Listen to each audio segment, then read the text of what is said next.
সাধারণ সম্পাদক বলছে আজরাইলও নাকি ওনাকে ভয় পায়। এবং এই নেত্রী বলেছেন যে একজন তিনবারের প্রধানমন্ত্রীকে যে ৮০ বছর বয়স হয়ে গেছে আর কান্নাকাটি করে লাভ কি? আমি জানি না রিপন ভাই হিসাব রাখেন কিনা ওনার নেত্রীর ৮০ হতে আর কত দেরি। এই টার্ম পুরা করার আগেই হয়তো ৮০ হবে। কিন্তু তখন কি আমরা বা রিপন ভাইরা কান্না বন্ধ করব? এই মানে রূঢ় ও সত্য কথাটা উপলব্ধি করা উচিত। আওয়ামী লীগ কি কোন চুক্তি জনগণের সাথে আলোচনা করে তথা সংসদে আলোচনা করে করেছে? আমাদের দেশ ধর্মনিরপেক্ষ, যদিও ৯৫% মুসলমান। দুইজন বড় নেতা দুইটি দলের এবং রাষ্ট্রপতিরা এই বিসমিল্লাহির রহমানির রহিম এবং রাষ্ট্রীয় ধর্ম ইসলাম এগুলো যোগ দেওয়া হয়েছিল রাজনৈতিক কারণে, একেবারে ধর্মের ভক্তির উপর করেছে বলে মানুষ মনে করে না। তো এখন এই একেবারে ওই যে জাতিগত বিদ্বেষটা হিটলার থেকে শুরু করে এখন নেতানিয়াহু পর্যন্ত চলছে এবং মোদি পর্যন্ত ধর্মীয় যে বিদ্বেষ এটা চলছে, এটা আমরা কোথাও বন্ধ করতে পারবো না। এইটা প্রধানমন্ত্রী যে বলেছেন, এটা ওই যে একজন দর্শক বলেছেন হয়তো দৃষ্টি অন্যদিকে নেয়ার জন্য বলতে পারেন, এটা বলার কথা নয়, এটা অ্যাকশনে কাজ করার কথা, যে এর পরিপ্রেক্ষিতে আমরা কি করব। আর রিপন ভাই তো বলেই দিলেন যে উনি ভবিষ্যৎ বলতে পারেন ওনার নেত্রী।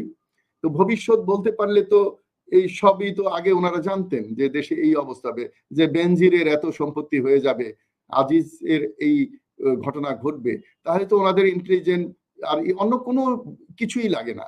উনি বলেই ফেললেন, আজকের টকশোতে উনি বললেন উনি ভবিষ্যৎ বলতে পারেন। আর ওনার সাধারণ সম্পাদক বলছে আজরাইলও নাকি ওনাকে ভয় পায়।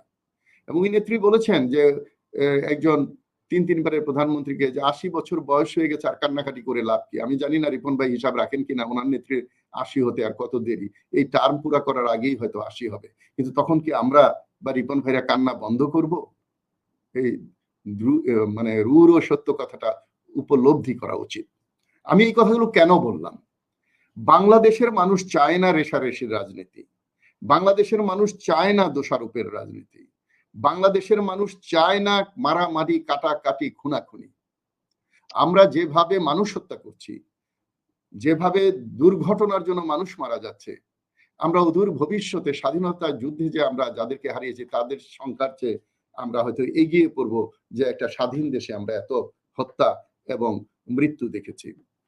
আপনি দেখেন যে পৃথিবীতে যত সমস্যা তৈরি হয়েছে, প্রাকৃতিক সমস্যা ছাড়া সব মনুষ্য তৈরি, সমাধানটুকু মানুষকেই করতে হবে।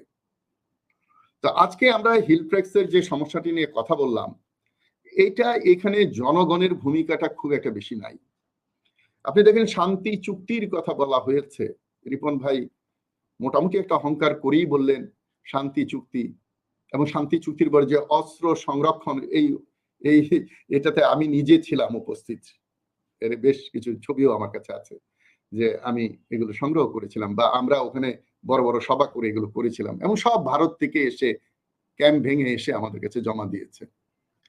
তো এই শান্তি চুক্তি এখানে না আপনারা পারলেন এটা এস্টাবলিশ করতে, না পারলেন মারুফ রাজুদের মতো যে অবজারভেশন গুলো আছে সেগুলোকে মিট করতে, না পারলেন সন্তু লার্মা সহ মানে এই আদিবাসীদেরকে সন্তুষ্ট করতে।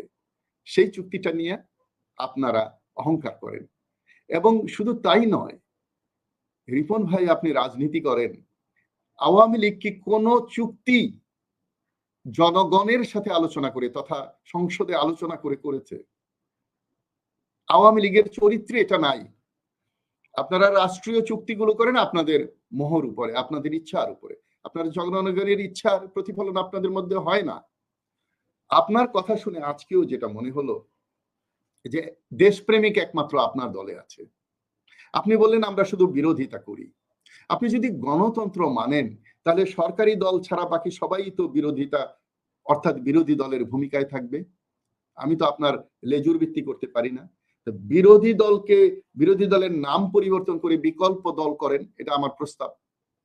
আমরা দলে এটা প্রস্তাব করছি যে বিরোধী দল বলে বলে বিরোধিতায় করতে করতে মারামারি কাটাকাটি হয়, এটা একটা বিকল্প দল করা হোক। এটা আমার বইয়ে আমি লিখেছি 2007-এ, যে বাংলাদেশের অনেক কিছু বদলাতে হবে। যেমন জেলা প্রশাসকের কার্যালয়, মনে হয় জেলার জমিদার, কেন জেলা ব্যবস্থাপকের কার্যালয় নয়?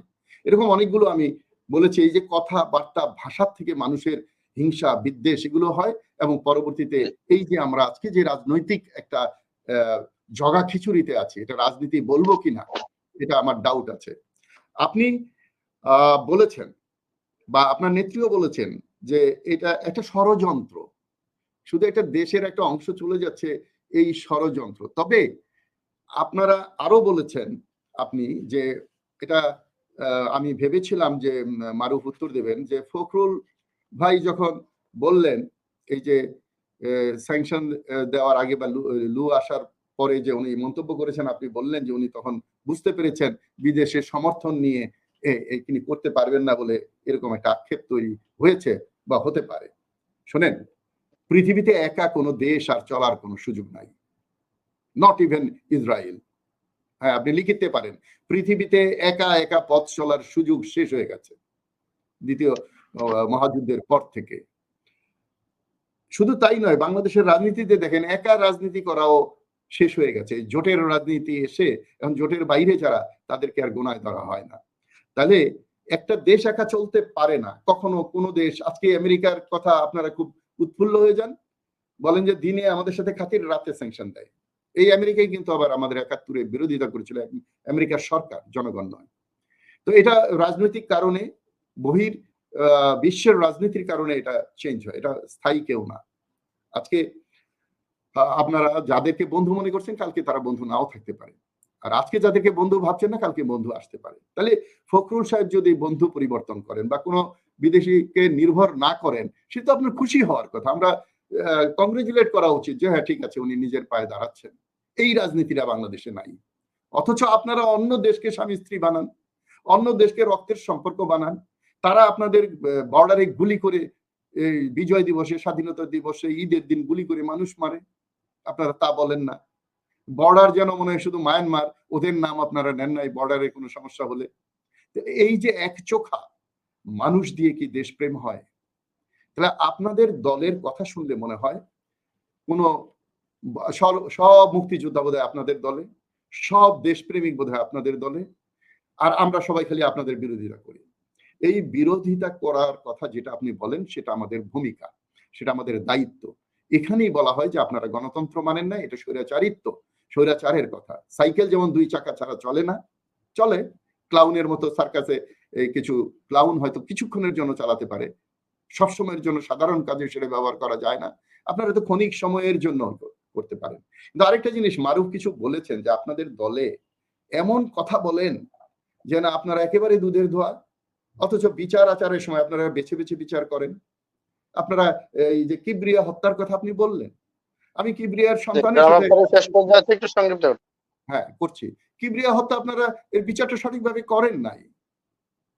জিয়াউর রহমানের হত্যা বিচার বিএনপিও করে নাই, আপনারাও করেন নাই। বিএনপি কেন করে নাই আমি জানি না, কিন্তু আওয়ামী লীগ করে নাই, কারণ তখন ওইটা বিচার করলে যে বেশি দায়ী হতো তার উপরে নির্ভর করে আপনারা সরকার তৈরি করেছিলেন।